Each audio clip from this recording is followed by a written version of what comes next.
خوێنی مامۆستا و شار تەنها خوێنی ئێمە نییە، خوێنی ئومەتێکە، خوێنی میلەتێکە. سپاس بۆ 964 کە لە مەراسیمی ساڵیادی شەید دکتۆر شار ئامادەبوون.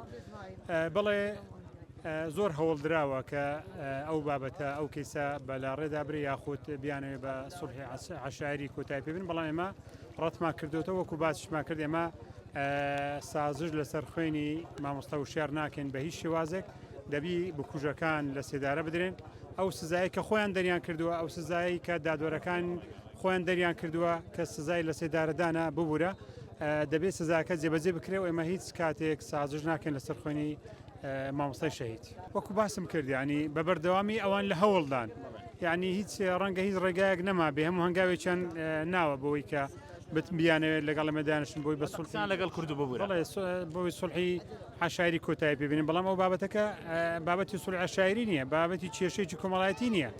خوێنی مامۆستا و شار تەنها خوێنی ئێمە نییە، خوێنی ئومەتێکە، خوێنی میلەتێکە، خوێنی هەموو تاک بە تاچی دانیشتوانی هەرێمی کوردستانە. بۆیە ئێمە پێداگری لەسەوە دەکەین و دەبێت ئەو خانەوادانش بەتایبەت هەردوو خانەوادەی وەکوژەکان لەسەر قسەی خۆیان بن کە سەرەتا گوتیان ئێمە ئامادەنین تەرمەکانیشان وەربگرینەوە.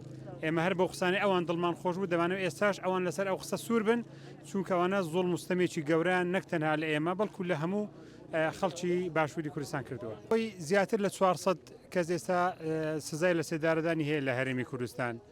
بۆی هەوڵێکەیە کار دەکرێت بۆی کە سزای لە سێدارەدان جێبەجێ ناکرێت، کار بکرێتە هەتایەتایی. بەڵام هەتایەتایی یعنی یاسای جەنگەڵستان وەکو باسم کرد.